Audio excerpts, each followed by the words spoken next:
Kim karma purushottama adibhutancha kim proktam adidaivancha kim uchyate. 5. 6 was adiyajnaha katham kotra dehesmin madhusudana. And 7th, which is given more importance in this chapter, is prayana kale tvam katham jneyaha asi. How are you to be known during our time of departure from this world, from this body? If you ask me one reason why I chose the 8th chapter for this yajna, it is because I noticed after glancing at various chapters, in this chapter there is more emphasis on training our mind to contemplate on God. Not just saying we must train our mind, but also some valuable hints, valuable tips on what we must do to train our mind to go Godward. We will so see in this class itself, Sri Krishna introduces a very powerful word which centuries later, thousands of years later, I must say, Sri Ramakrishna used in Dakshineshwara to guide his students. And that word is no other than Abhyasa Yoga. When devotees complained to Sri Ramakrishna, the Guru of Vivekananda, that all you say looks very interesting, but we are unable to handle various worldly distractions. He said to them, why don't you practice Abhyasa Yoga? Rather than saying Bhakti or Karma, Yoga or Jnana, Ramakrishna said to his devotees, go for Abhyasa Yoga. Thus, that very important expression, Abhyasa Yoga, appears in this 8th chapter. We saw till the last class answers for 3 of the questions. What is Brahma? The answer was given Aksharam, and it was further qualified Paramam Aksharam. Interestingly, in this very chapter, in the 13th shloka, Lord Krishna calls Omkara also Brahma. Om iti ekaksharam Brahma. We will see that shloka. And Adi Shankaracharya, with a tremendous sense of what is said where, not just in Gita, in so many Upanishads, in so many Vedic portions, having a sense of the usage of words and expressions at very many places. What a genius he must have been. Rightly says in this 3rd shloka, the word Akshara is used to that indescribable, undefinable, supreme truth. Whereas, though the word Brahma is connected to Omkara later on, and Akshara Shabda also comes there, Om iti ekaksharam Brahma, that is essentially one notch below. Therefore, the word Brahma applied to Omkara and the word Brahma applied to the Akshara in this shloka, both the words coming at both the places have a difference. And he justifies it saying, here it is Paramam, ultimate, nothing beyond that. That is like how in the Kathopanishad there is a well-known expression, Sa Kashta, Sa Paragatihi. In the Kathopanishad, Lord Yama says to Nachiketa that there are many layers of truth. In a sense, everything is true. Sometimes we say Advaita Vedanta calls everything mithya. Yes, it does. But in no way Advaita Vedanta asks us to really look down at the world, look down at anybody. There is no question of lack of sensitivity. Advaita Vedanta completely and fully appreciates the grandeur of this creation. The rainbow is as beautiful to an enlightened Advaita Vedantin as it is to a common man. Perhaps there is some meaning in saying an illumined person enjoys a rainbow more than a worldly person. Why is there some meaning in that statement? When you are illumined, you have an unburdened mind. So if there is a rainbow in the sky and you have an unburdened mind, you will enjoy it like a little child who also has an unburdened mind. Whereas we adults normally have such clutter in our mind. And one of the problems these days is, if you and I look at a rainbow, the first thing we say is, where is my mobile? Want to take a photograph. Rather than enjoying yourself and losing your ego in this spectacle and getting a glimpse of what it is to be without ego, we think of mobile, and we grab the mobile and adjust it.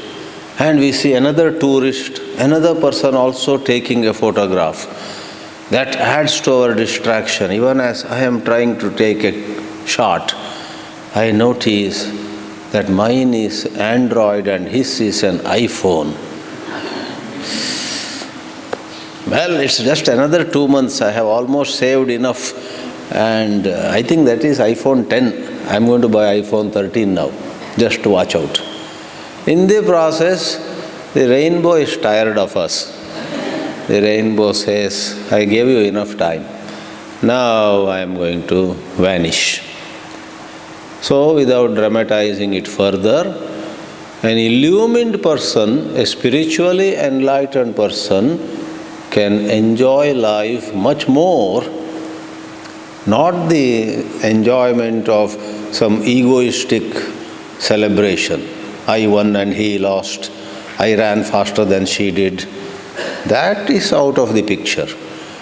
But a whole lot of beauty in God's creation is fully available to the illumined lady or man. That enlightenment does not come in the way of enjoying and then expressing very many genuine sentiments towards so-called others. Then why is it that Advaita Vedanta says Brahma Satyam Jagan Mithya? It is to be taken in the right context. When you know the higher, the lower loses its grip upon you. You won't cry over a toy when you have grown up. The toy loses its capacity to make you cry. Likewise, money and power, youthfulness and looks and nice dress and 100 things lose their power to victimize us. So in a certain context, using a rather strong language, it is said by these Advaita Vedantis, Brahma Satyam Jagat Mithya. Otherwise, I am fond of quoting a line from Brihadaranyaka Upanishad, which says, Prana vai Satyam. The word prana there represents this world. This world is Satya. But the Brahma of which we are learning is Satyasya Satyam. Prana vai Satyam, Esha Satyasya Satyam. That means while all this is true, Brahma is the ultimate truth. Therefore, Aksharam Brahma Paramam Swabhavaha Adhyatma Uchyate. Swabhavaha, that Brahma itself, Swa means in oneself, Swasmin, in everyone, is present. And in a manner of referring to that presence of Brahma in everybody, we use the word Adhyatma. Because the second question was, Kim Adhyatmam? Right? Kim Tad Brahma, Kim Adhyatmam? And I explained the connection. Adhi Atma. Atma refers to oneself.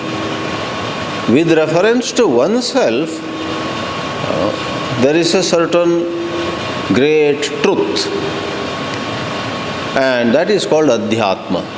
Is that truth different from Brahma that you talked of? No. It is that Brahma only which is in your heart also.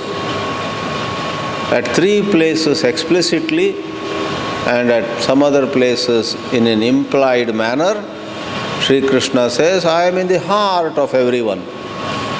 Sarvasya chaham hradi sannivishtaha mattas smritirjnanam apohanancha. You chanted before lunch today.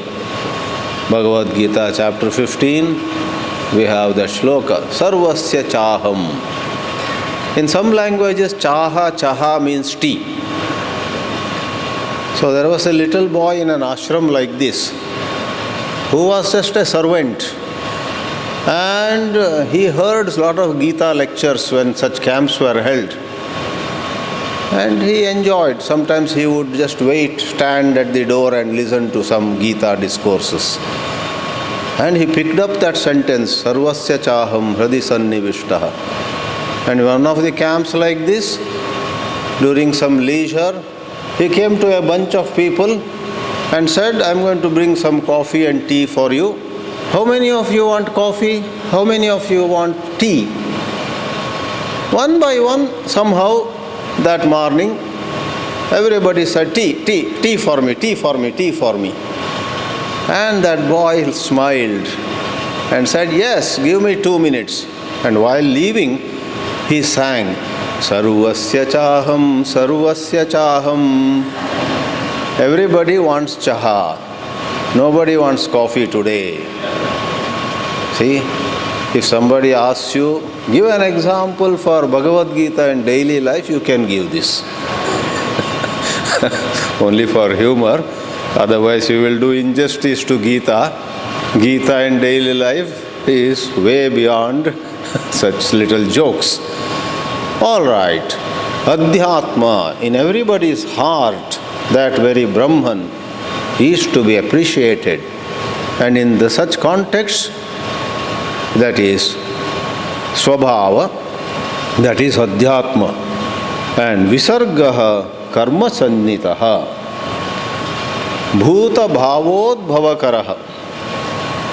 Here, Bhuta means any living being, with special reference to human beings, of course. This whole discussion this whole spiritual exercise is taken up by us human beings. So, a child is born as the result of karma.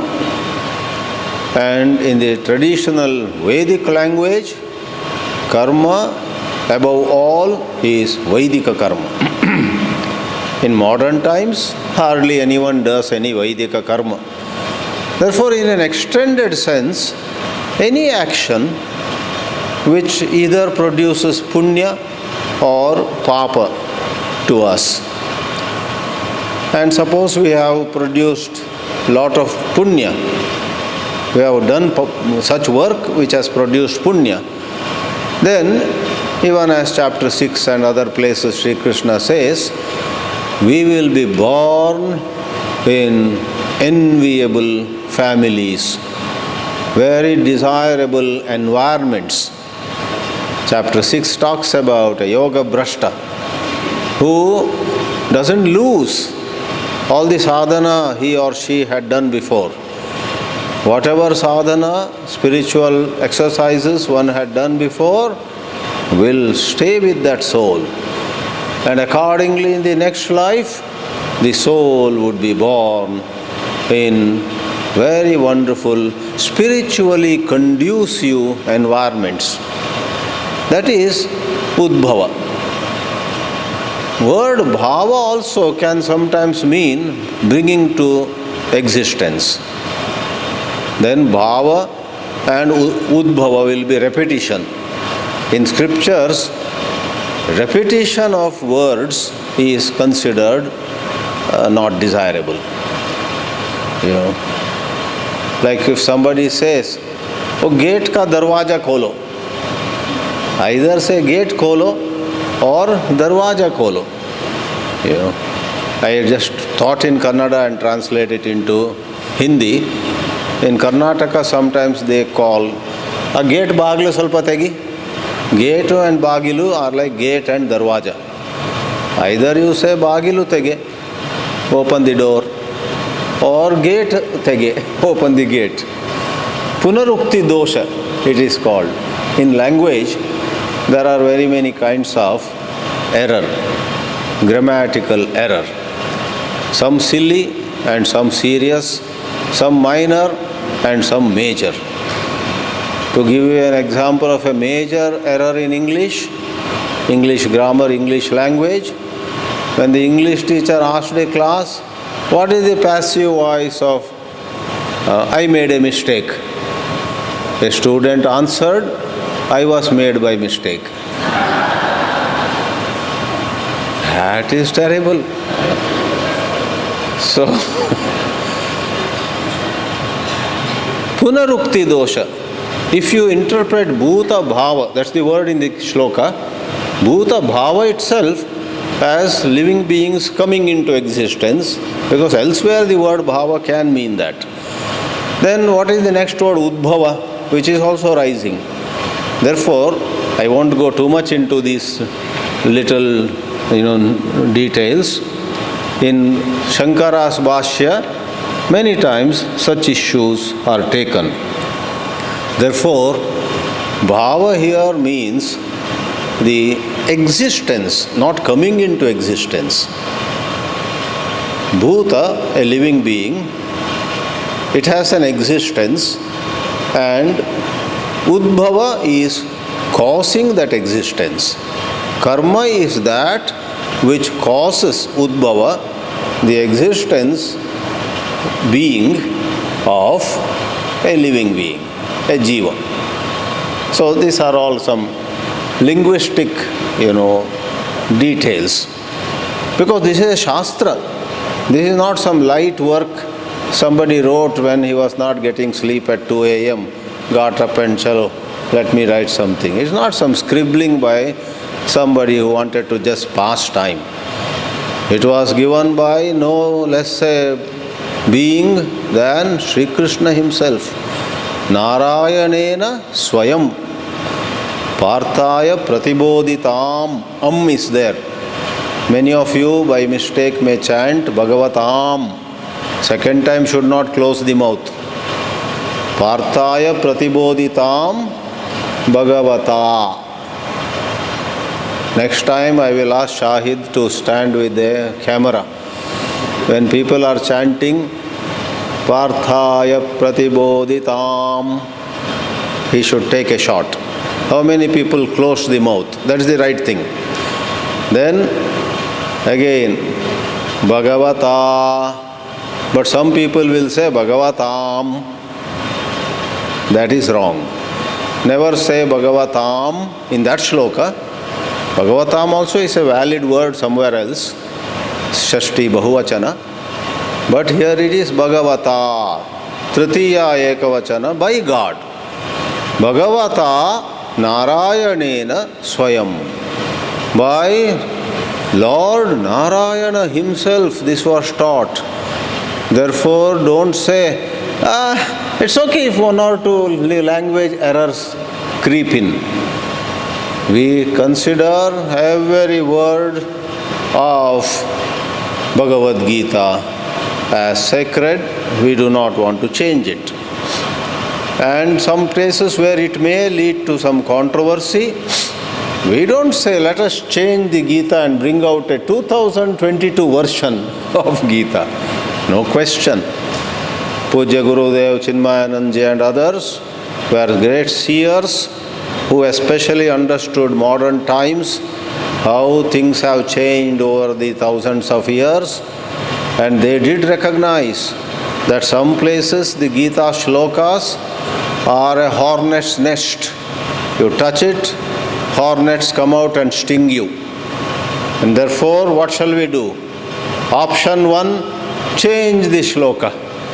Option 2, don't change the shloka, but interpret it in a sensible way. Like the issue of caste. In 9th chapter, it is said, those who one-pointedly worship me, adore me, will be liberated. Even women and Shudras will be liberated. I am doing some drama here, but the language is that, what is that? Huh? No, before that, Mama Shritya. Well, I can just look. It's the almost last sloka of 9th chapter. Mam hi partha vyapashritya. Mam vyapashritya. Taking refuge in me. Mam hi partha vyapashritya.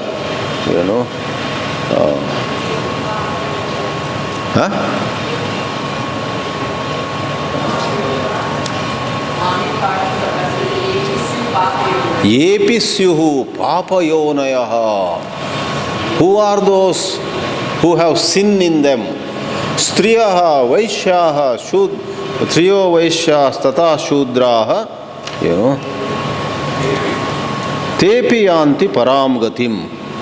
Very objectionable language if you take it literally. However, Swami Chinmayanandji says, this is not to refer to women or Shudras literally. It is these Rajas, Tamas and Sattva combinations.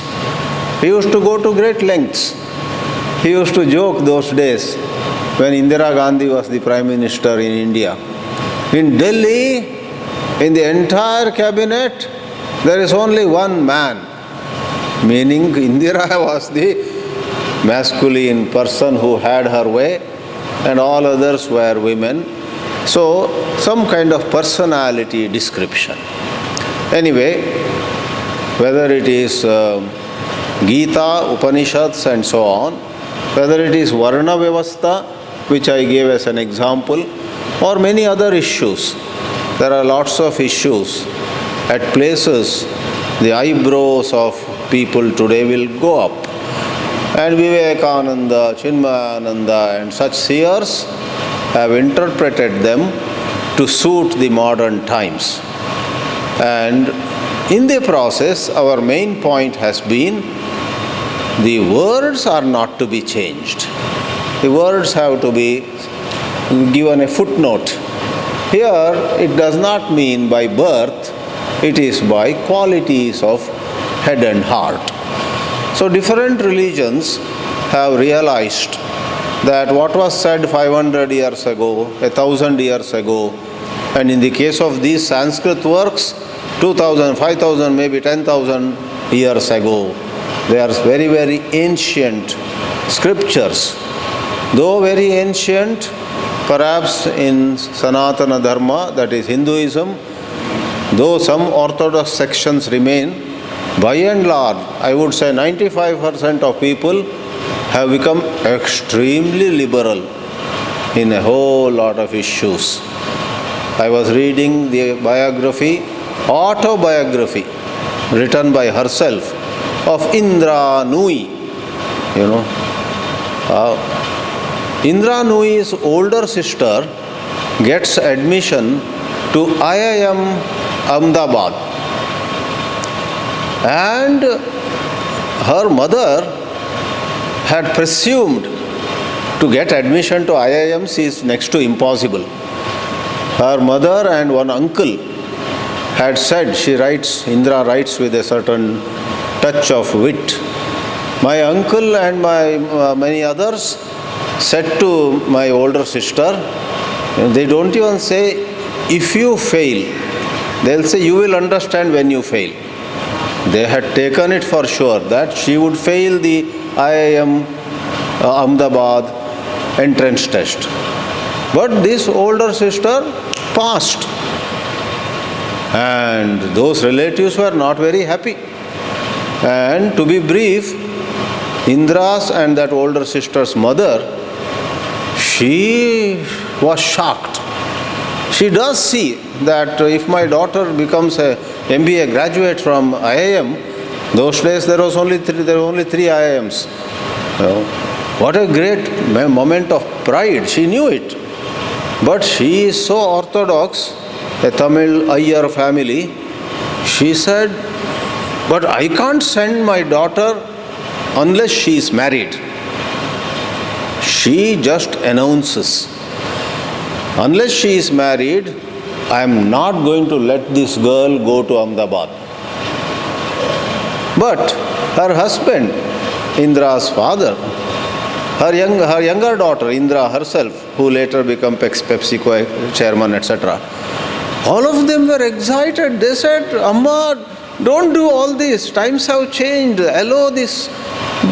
Indra said, allow my akka to go to Ahmedabad. And the mother was shocked that she is such a minority. Everybody is excited. But she was very orthodox. I can't send this daughter unless she is married. And you know what she did? She went on hunger strike until all of you agree that we will get her married now in the next 1 or 2 months. Then only send her to Ahmedabad. I am not going to eat even a grain of rice. So some 48 hours she was sitting in one corner, not eating anything. There was tremendous tension in the house. But finally, somehow, partly hunger, partly maybe she listened to the arguments of everybody. She came around. After some 2 days of hunger strike, she said, okay, I don't know, only God should help her. She allowed her. And in olden days, women could not study beyond, So many examples, all of you know. All of us, many of us in this audience, when we were children, how much liberty our sisters had and how much freedom the young teenagers, girls have today. Ajagajantara difference. Aja means goat, Gaja means elephant. I have a younger sister, 2 years younger to me. When I was in 8th standard, she was in 6th standard. We have a bus stand, the main bus stand of our town, just behind our house. Our house was in the heart of the town.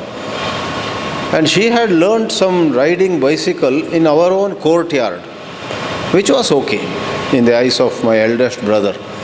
One day, Geeta, my younger sister, without telling anybody, she took the bicycle outside the house and went into the bus stand or did one round and came back. And to do that, she was wearing salwar kameez. This example of two things in one. My eldest brother, Guru Prasad's father, he was so furious. In our family, first of all, nobody wears salwar kameez. This was something like 1970. Nobody wears salwar kameez. I am first of all angry with your wearing salwar kameez. In our families, nobody. You should wear that some other things, half sari, etc. Secondly, you went to bus stand on the bicycle. He gave her such a firing. Result is, after that, she is now 63 or something. She has neither worn salwar kameez in her life, nor has climbed the bicycle. It never happened afterwards. A story different from Indra Nui's sister and so on. She never wore salwar kameez again. Never rode a bicycle again. So, sometimes you and I wonder, are we fanatics? Are we, too attached to old ways? To some extent, it doesn't leave so easily. But to a greater extent, whether it's intercaste marriages, widow marriages, or education for women, and perhaps you can make a list. In a long list, 95% of Hindus, are very accommodative. Okay, yeah, nobody did that in our family so far, but your son did that. Okay, we are great okayers. Anyway, coming back, the word Bhuta Bhavodbhavakaraha, we won't change the word. So Adi Shankara himself must have paused while writing the Bhashya. Bhava also can mean coming into being. Udbhava also is coming into being. Wait a minute. My Sri Krishna cannot make a mistake. My Vyasa cannot make a mistake. Then he gives the actually, I jump to 9th chapter to look for that shloka. Having explained in such detail, let me say, he distinguishes. Bhava is being, existence. Bhutanam bhavaha, bhuta bhavaha. And udbhava is utpattikaraha, causing it to come about. All right, this much we saw. That means we saw 3 only of the 7 questions asked by Arjuna. The answers by Sri Krishna. Now we take up the remaining 4 questions, among them 3 of them in the 4th shloka. 4th shloka goes, said by Sri Bhagavan, Adhibhutam ksharo bhavaha purushashchadhidaivatam adhiyajnohamevatra dehe dehabhritam vara. All of you please chant it once on your own. Adhibhutam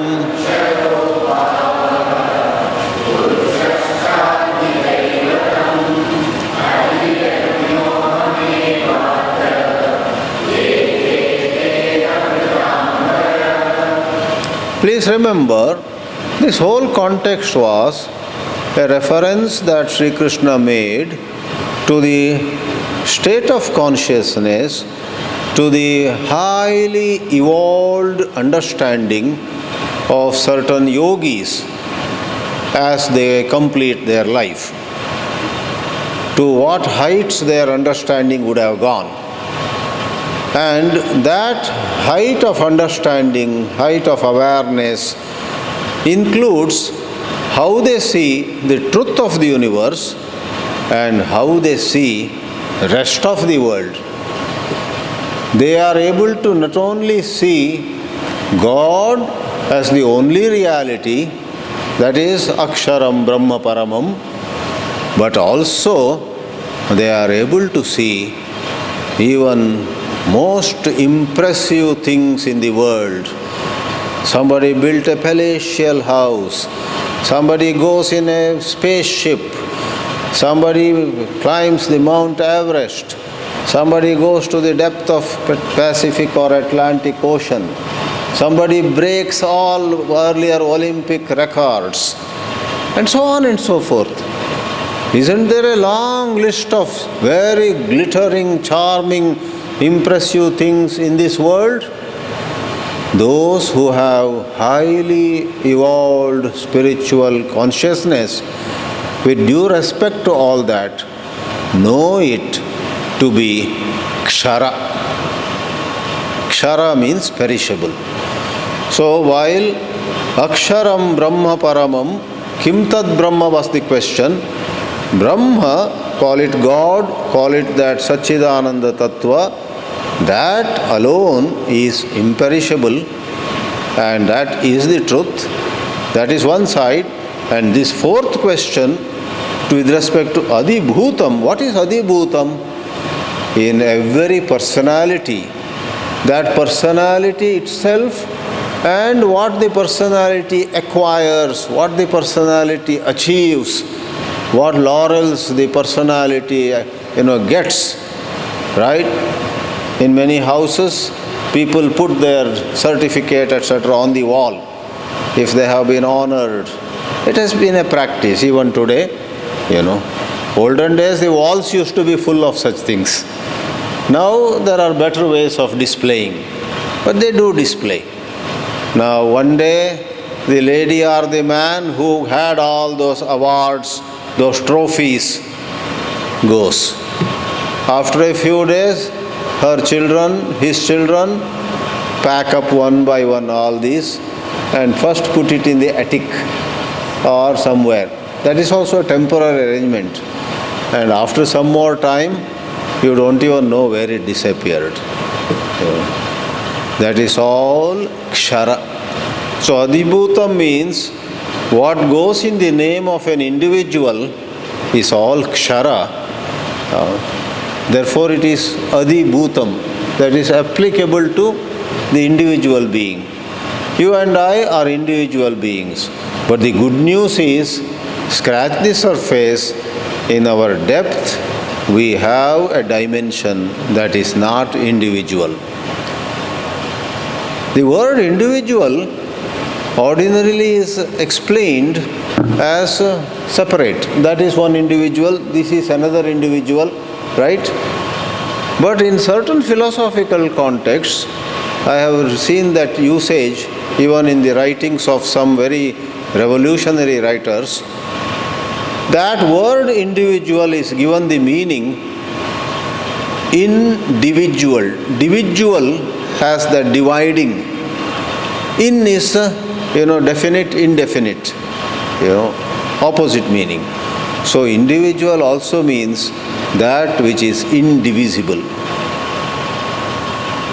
Ordinary meaning, that which is divisible. Individuals, separate, discrete. D-I-S-C-R-E-T-E, discrete. Put one here, one there. But the higher meaning is individual means indivisible. And it is said the deeper dimension in us is indivisible.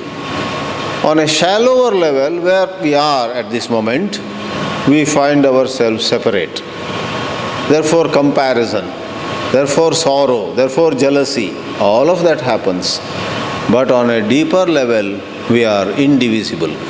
Adibhutam ksharo bhavaha refers to the shallow level of every bhuta, every personality. Coming to the fifth question, what is Adi Daivatam? The moment you hear the word Adi Daivatam, you must Pay attention to the part Daivatam. Daivatam means Deva Sambandhi, Devata Sambandhi. Bhuta means related to Jivatmas, living beings like you and me. Adidaiva is cosmic factors. Indra, Agni, Varuna, Vayu, Tarkshya. So many gods are mentioned in the Vedas. They are not the supreme god, but they are the office bearers. They are the players in the team of God. So related to Devatas. So what is Adi means related or based in? What is based in Devatas? It is said Purushaha. Purusha here again means a certain one notch below manifestation of that same supreme truth. You see, other than Brahman there is nothing. Brahman alone is. So one notch below in the Shastras, without going into much details, that Brahma appears as what is called Hiranyagarbha, a certain divine luminous principle that pervades everything, and Adi Daivatam, especially as far as you and I are concerned, the greatest manifestation of God in the form of cosmic factors is in the sun, in Surya. Surya, Aditya, Bhanu, Khaga, Pusha, Mitra, you have many names. That Surya Tattva is undoubtedly the most impressive cosmic factor. It's not man-made. No country, no individual can say, my great-grandfather put the sun there on the sky. Krishna, Krishna. No one can claim that somebody can say, my great-grandfather built Vidhana Sauda in Bengaluru. Somebody can say, Taj Mahal was built by one of my ancestors. Somebody may say about some other structure, some lake. So, there are so many man-made, structures, right? Can anyone claim that such and such human being put the sun in the sky? Surya is Devata. Adidevata, therefore, is the divine truth as found in the Surya. Then there is this word Purusha. Yes, Purusha is the word implying that supreme truth. What was called Brahma before? Brahma is Purusha. And the meaning there is Puri Shayanat. This Brahma is in every city. Every one of us is called a city. That Brahma which is in our heart, why are we compared with a city? In olden days, cities would have several gates, a big fort and gates, right? So, Gita itself in chapter 5 uses that expression, Navadware Pure Dehi, Pura, city. So that luminous truth, pure consciousness, which is in the city of everybody's personality, is Purusha. Puri Shayanat Purushaha. Therefore, Arjuna, you want to know what is Adidaivatam, the great principle to be found in cosmic entities? It is Brahma, number one level down, Hiranyagarbha, appearing in the sun. So, in the Vedic tradition, from time immemorial, Surya Namaskara, with the yogic gestures or otherwise, offering Arghya to the sun. Even today, some orthodox people go to the nearest river or lake and facing east, they see the sun early morning and offer Arghya for the Surya. Surya has been given a great pride of place in the Vedic literature. Gita is a summary of the Veda, of the Vedanta. You should never forget. Bhagavad Gita is a restatement of Upanishads by Sri Krishna at that time of the Mahabharata war. Coming to the sixth question, once more please note the prefix adi. Adi means related to. Adi yajnaha. Arjuna had asked, what is adi yajna? In the second shloka, adi yajnaha katham, how is that to be understood? Kaha, who is he? And it is said he is found in every body. Dehesmin.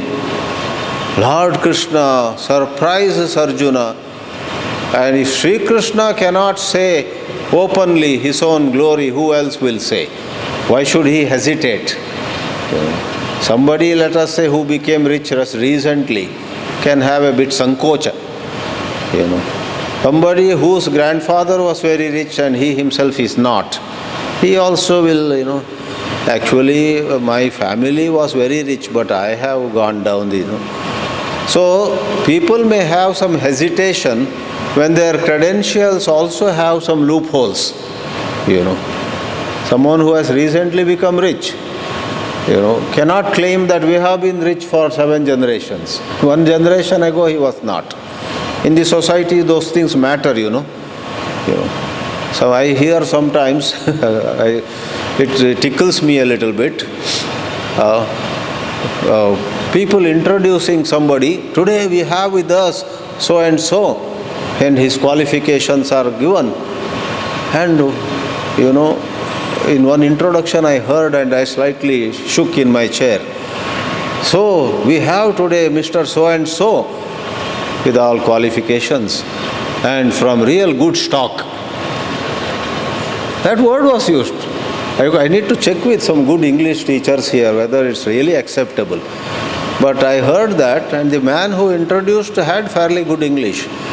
So we have somebody from good stock. Normally the stock is used for animals, birds, etc. Horses, thank you. Correct, for horses. Let me tell you the context. There was a certain body where I was also a member, and that gentleman for whom this introduction was given was not physically present, but he was being recommended to become one more trustee of that body.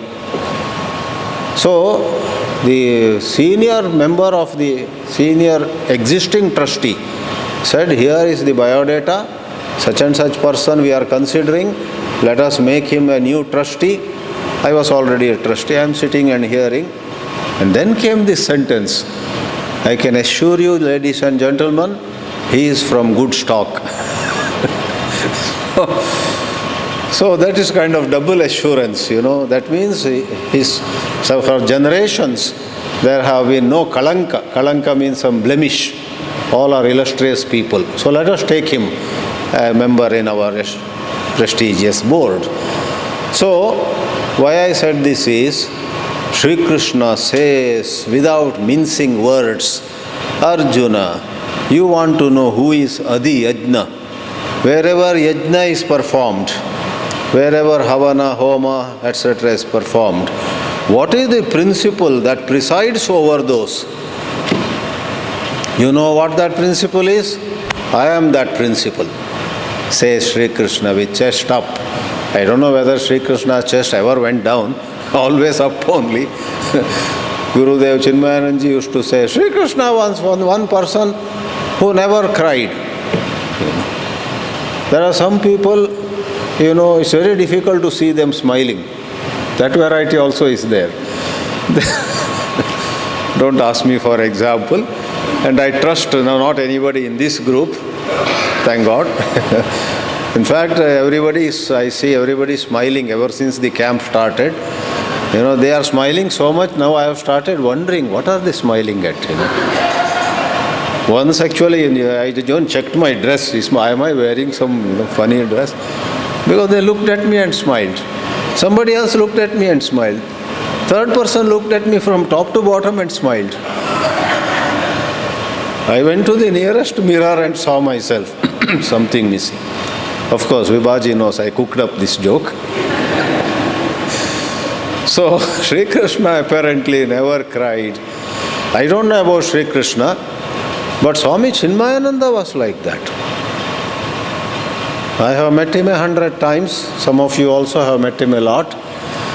He never showed any stress, worried with, I don't know how this project will be completed. I don't know, my plane is cancelled tomorrow. What will I do? No. Swami Chinmayananda was amazing. In 92 or so, when he was still up and active, 93 August, as you know, he dropped the body. I asked one very senior member. There are here also some people who knew Gurudev much before I came to know.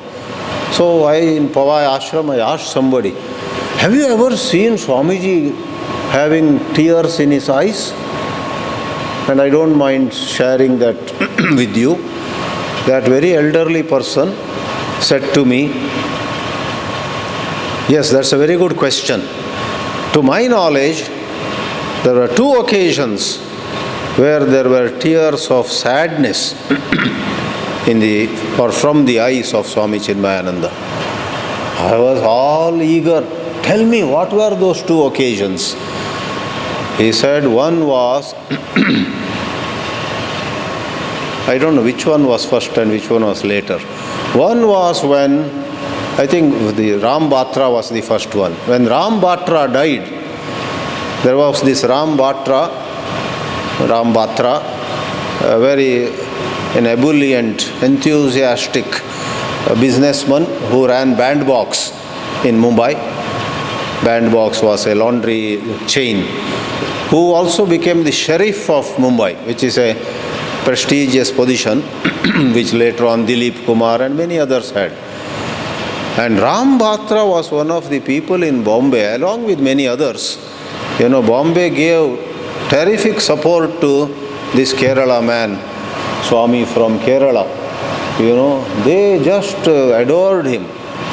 And among them, Kamdars and many others, some of you know those names. Ram Batra was so spirited, energetic, enthusiastic, organized things. And I believe when he died, I guess he died at the age of 50 or so. Ram Batra was only 50. He was a senior trustee of Chinmaya Trust and all that. Swamiji, I believe, when he got the news, paused for a moment. My Ram, he said, and some tears came from his eyes. The second occasion this elderly member told me was when Swami Dayananda left the Chinmaya mission. That was 1983. So Ram Batra, I guess, died in 81 or something, find out. When Swami Dayananda left the mission, in front of a couple of people, Swamiji said, Daya has left us. And there were 2 tears from his eyes. That's it. Otherwise, from 1950, when he started his work, till 1993, when he breathed his last in USA, there is no account of anybody seeing Swamiji, let alone shedding tears, being worried about something, having tension about something. Kaise hoga, kya hoga, You and I get into tension if the internet doesn't work for a few hours. We are very depressed. Oh, ab ji ke kya karenge? That's what we say. Anyway, without going too much, I tend to remember a lot of things in the midst of lecture. I come into the class, rolling up my sleeves. I'll complete 5 shlokas today. But in the half shloka itself, I remember all sorts of interesting things. It's interesting to me. I hope it's interesting to you also. I'm not too sure about it. Anyway, the idea is Sri Krishna with his chest up, with full confidence says, Adi Yajna, you want to know? Ahameva. I am the presiding principle. In every yajna, let the ritual, the havan, the homa, the puja, a sincere ritual of service be done anywhere under the sun. I am present there to receive the offerings. Deha Bratam Vara, that is how he addresses Arjuna. Oh, the best among the embodied souls. Deha Bhritam. Deha Bhrit is Deham Vibharti, one who has a body. You and I are all Deha Bhrits. We may not be Deha Bhritam Vara. That is Arjuna. Maybe we can say about personalities like Swami Chinmayananda, Deha Bhritam Varaha. But otherwise, we have our shortcomings. Some of us, like me, are wonderful on the stage. When I get down from stage, my problems start. When I again go up the stage, I am a tiger. That's why I come down, I take Vibhaji's, Mohan Hajmadi's help, and sometimes obey them also, as you say. If I put my hands into administration and finance, sarvanash ho jayega. Anyway, and in Bangalore I take shelter with Dr. Nagaraj. I just sit with him. He handles everything, He also knows. So whenever he has doubt in philosophy, Sanskrit and English, he asks me. So we have an understanding, Administration, he looks after. Philosophy and language. This morning you did that. He had set the alarm and it didn't ring at all. He showed me, Swamiji, what is wrong in this alarm? I am a linguistic expert. One moment I saw, instead of 5 a.m., he had set 5 p.m. That is my forte. I can check where there is some spelling mistake, where there is some linguistic mistake, and so on. Rest of it they have to do. So, Dehe Bhritam Vara. Now, the last question is not answered in a single shloka. That is actually answered in a string of, in some sense 4, some sense 6, sometimes 8. In some sense, that is answered till the end of the chapter. Prayana kale katham jneyaha si. How are we to know you at the time of our dying? Because that is a crucial moment. Swami Vivekananda gave the example in one of his lectures that our life is like a, let's say a football, Indian football, what they call soccer in America. American football is a little longish, 1 foot long it is. Therefore it is called football. We call our football soccer, football because we kick it with our foot. Therefore the name football. Say again get into language. Good, you laugh. I will do that until you start crying.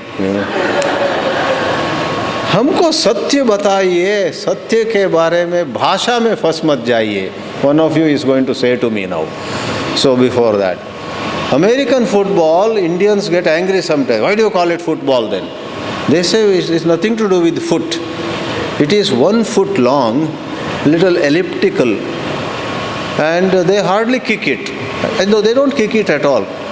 I tried to learn that sport when I lived in America for a few years. I could not understand. The match begins with a whistle. And I am trying, this time I will understand what is this game. Within a few seconds, everybody falls upon everybody else. So much chaos. 3 or 4 times I tried and gave up. Indian football is because we kick the ball with the foot. Right? So, Vivekananda, you want to say?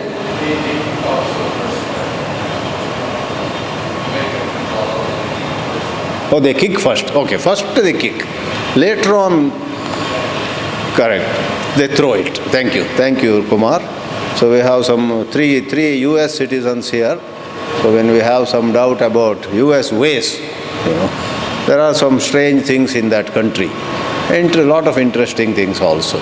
So, thank you. So, Vivekananda's example is our life. Like say one of you lives 97 years. I tend to be a little generous in my examples. What do I lose? Mark my words. Next time I say one of you lives for 108 years, let us say, which is not much for you. So, Vivekananda says, in those 97 years, you are like a football which has been set in motion and it's inside a hexagonal room. That means 6 walls. And at one point, there is a 1 foot wide door which is open. There is a 1 foot wide door which is open, and this football is set in motion at high speed with good momentum. It hits this wall, it hits that wall, then it hits this wall, getting reflected again and again and again. Many times it comes very close to that exit door, but misses it by 4 inches, misses it by 6 inches. थोड़ा इस तरफ आता तो बाहर निकलता, लेकिन बाहर निकला नहीं. So that football, finally at the end of 97 years, chances upon that open door, tuck, it went out. It's a powerful example. Why did Vivekananda use that kind of example? Every time it hits the wall represents a kick, not kick, a karma. You do good karma, earn punya. You do bad karma, you earn papam. Again a good karma, again a bad karma. Sometimes successively 7, 8, 9 punya karmas. What a wonderful. Then, alas, successively, one after another, you do sinful acts. So, Chitragupta, somebody is sitting up there, he is keeping a record. Okay. Finally, when the football exits that room through that narrow window, physics itself supports what Vivekananda said at the end of the 19th century. He said, it is the net resultant momentum. As it hits and goes from point to point in the room, physics has very, precise rules. Newtonian physics, you don't have to go very high. V equals U plus AT, etc. Those 3 or 4 formulae many of us have learnt, right? V, the final speed, equals U, the initial speed, plus acceleration multiplied by time. That is one of the things I suddenly remembered. There are 1 or 2 others I am not able to remember, nor will I try to say it now. We do that intelligent exercise before opening the mouth. So, there are physics laws. And Vivekananda spoke a little physics that day. The momentum involves both speed and direction. Momentum is a vector, speed is a scalar, you know that. So the final momentum is the summation of the momentum when it went from A to B, the momentum when it went from B to C, C to D, D to E, because some places the speed might have increased or decreased by whatever other forces came into the picture. Some places definitely direction changed. The speed might have remained the same. Whatever it is. To conclude this example, the net momentum is the momentum with which it goes to its next place. You are not concerned with what happened to the ball inside the room, let us say. You are outside the room, where the hands held like this. And when the ball comes out, you measure its momentum. What is the direction? What is the velocity? Velocity itself is a vector, I guess. What is the speed? What is the direction? You are least concerned with what happened inside the room. But the science says that net direction, because even as it comes out, it could be straight out or it could be at an angle, right? You can imagine. Just because it came out from that window doesn't mean it came straight perpendicularly. It could be at 30-degree angle, 40-degree angle this way.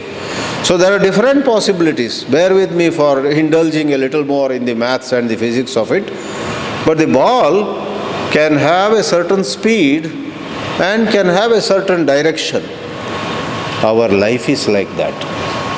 When we die, the direction we take towards a punya yoni or a papa yoni towards Naraka or Swarga, towards the family of yogis where we may be born again, or towards a family of smugglers and lawbreakers and highly deranged people, where childhood itself I see various addictions, my parents are fighting day and night.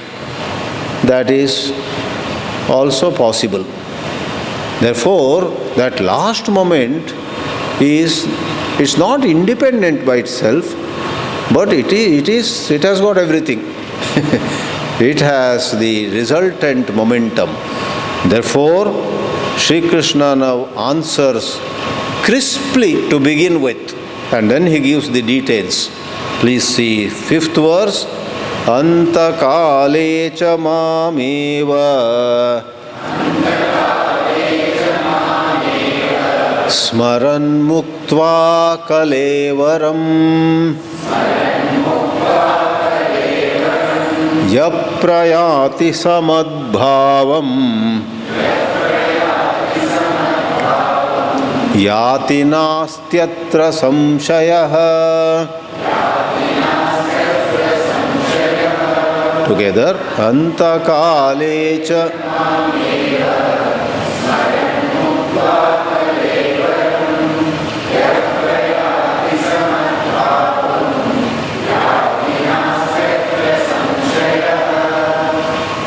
anta kale. This is clearly, by force of context, the last minutes of entire life.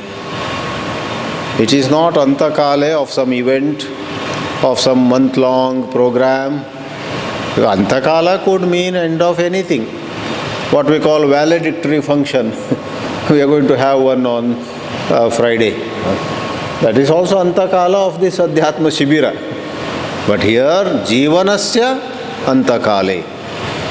At the time of dying, at that last hour, at the last minute, Smaran, Mam eva Smaran, remembering me and me only.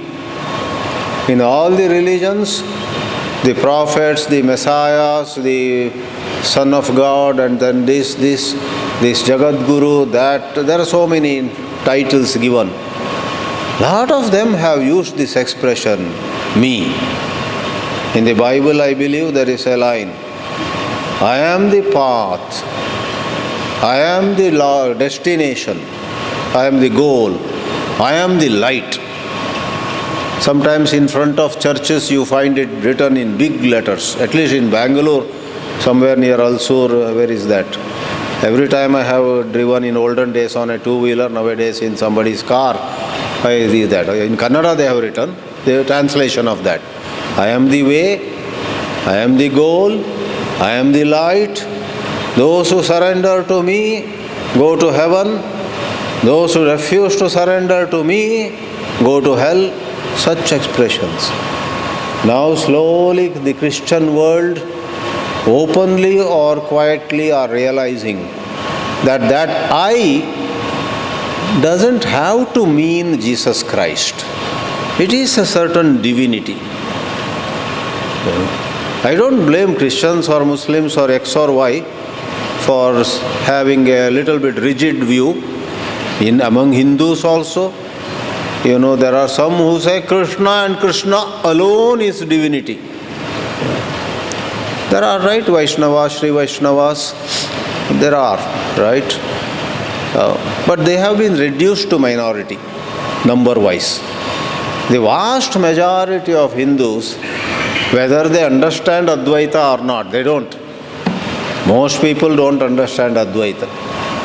In fact, if you ask me, Swamiji, can you tell us what has been one of the FAQ?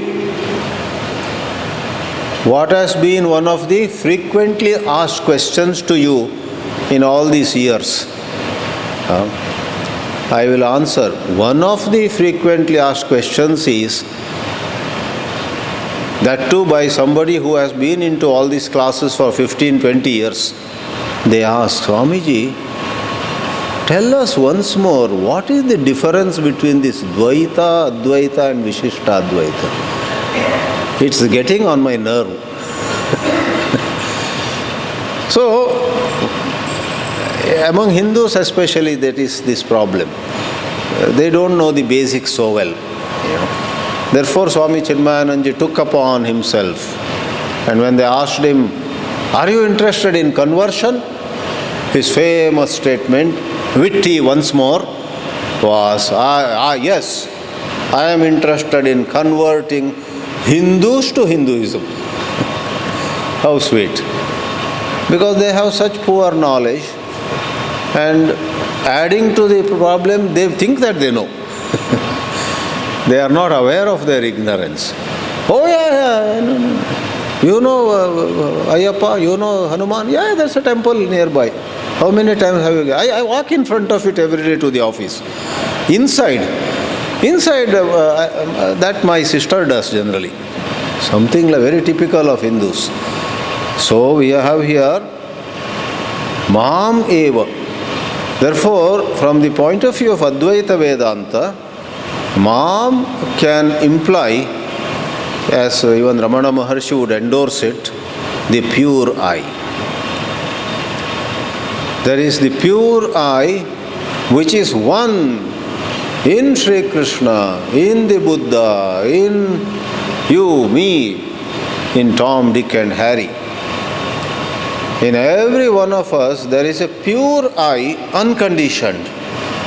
Then there is the conditioned I, limited I, interpreted I, the described I, the indescribable, unconditioned, limitless, pure I is one in all. One in God, one in human beings, one in this inert universe. There is one I only. That could be the meaning of Mam. Those who remember me. So Advaita Vedanta gives a lot of liberty.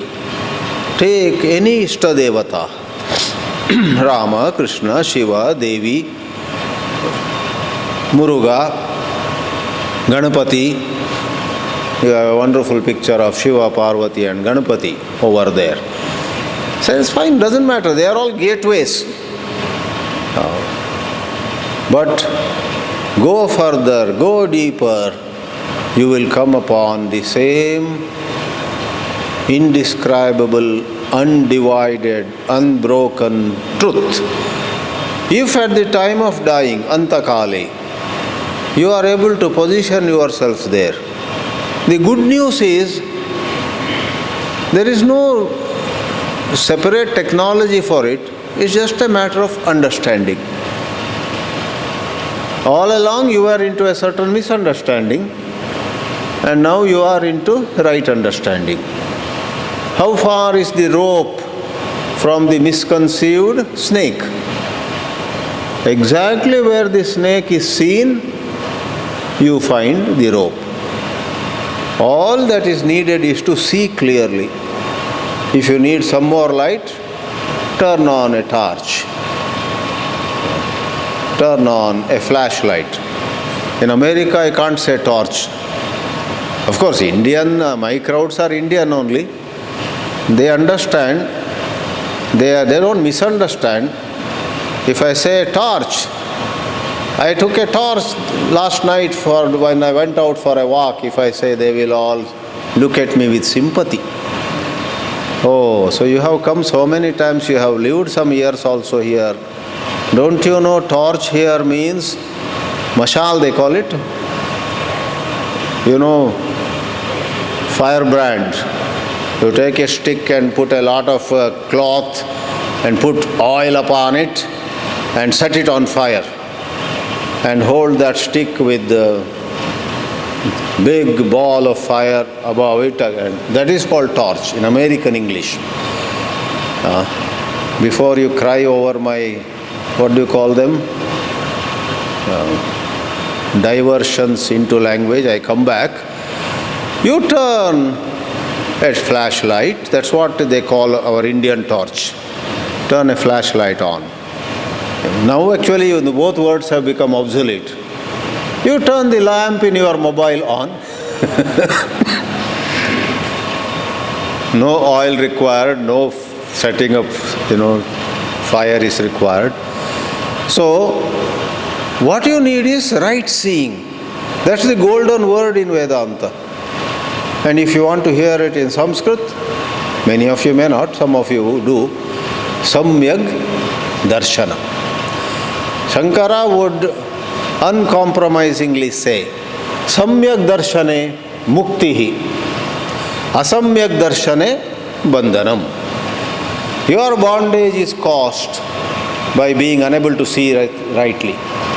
Your freedom is guaranteed if you see rightly. See it right, you are free.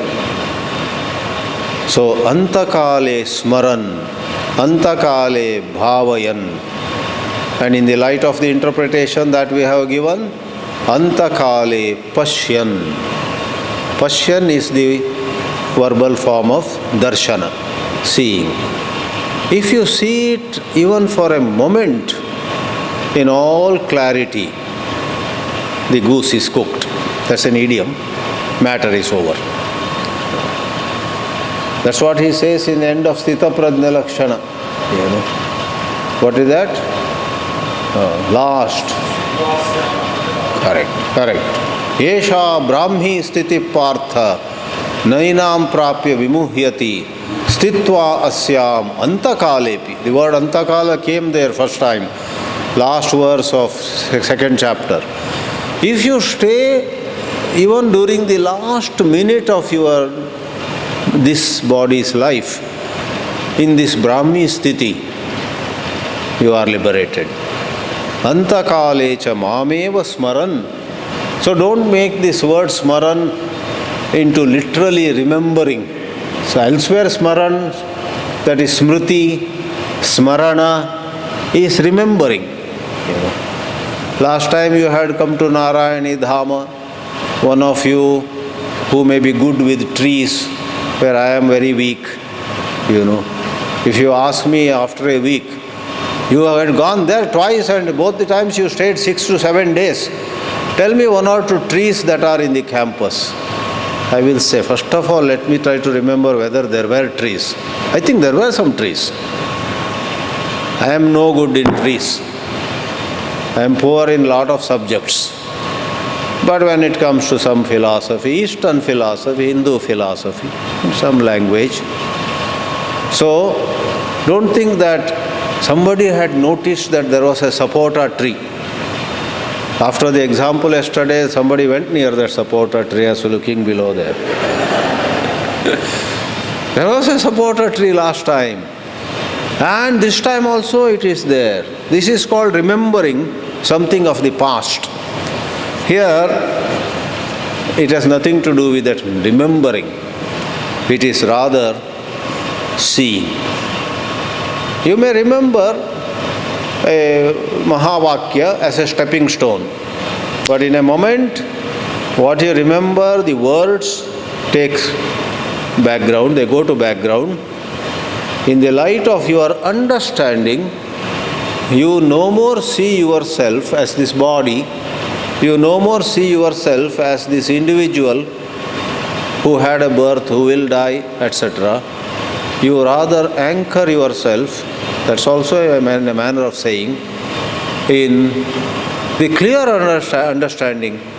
I didn't come from anywhere, I am not going anywhere, nothing is happening to me without saying these words. To say these words is pravachana. Sri Krishna did not say antakale chayaha pravachanam yachan, giving a discourse. Then he will be born again as a pravachankar. He won't be liberated. You want to be a pravachankar or you want to be liberated? To be liberated has nothing to do with pravachan. Neither giving pravachan nor listening to pravachans. Don't ask me, tomorrow I will give some time for question and answer. Swamiji, if you don't mind, I have a strange question for you. What? I have kept a count 103 lectures I have heard on Vedanta. Okay, what is the question? How many more lectures should I hear for liberation? Wrong question. Either hearing pravachans or giving pravachans is not the key to liberation. Therefore, smaran does not mean pravachanam dadanaha. Smaran doesn't mean remembering, giving lecture, thinking of the page number of a certain mantra in some printed book. Some people have terrific memory of that. Such page number, such paragraph, such line. With due respect to them, that is bhuktaye natu muktaye. So, doesn't liberate you. Yap prayati. Again, ya means to go. Pra upasarga makes the word mean the final going. Prayana here in this chapter is dying.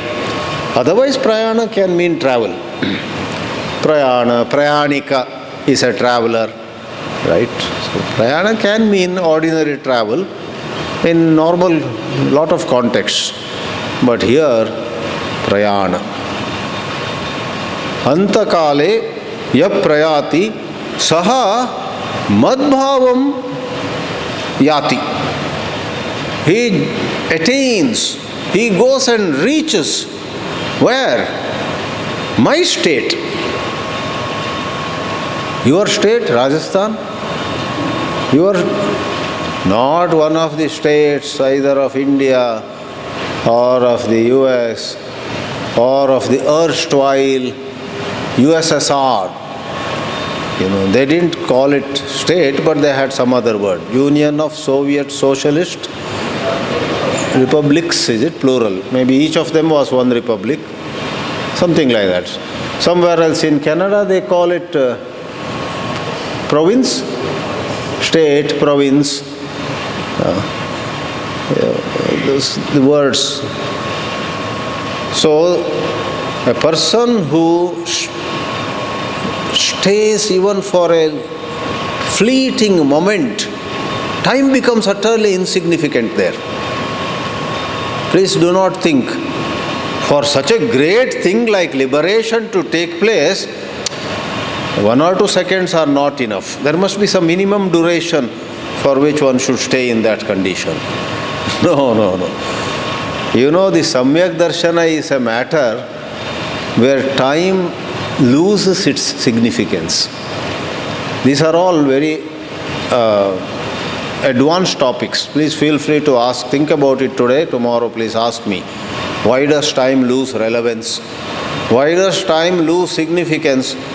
Why does talking about how much time did so and so take to get liberation? How much time did so and so, invest in a certain sadhana before getting enlightened? Normally, how much time is required for enlightenment? Like we ask, normally how many years do you take to get PhD? Normally. And they say normally 3 years, sometimes 5 years. We get such answers also. Though in a lesser sense, PhD also, the mechanical work, writing down, putting down, that may require time. But research or coming upon some discovery, coming upon this new insight, leave alone Adhyatma Vidya. Even in mundane Vidyas, to come upon a creative insight has nothing to do with time. Think about it. Creativity defies time. Liberation also defies. It has nothing to do with time. There is no correlation.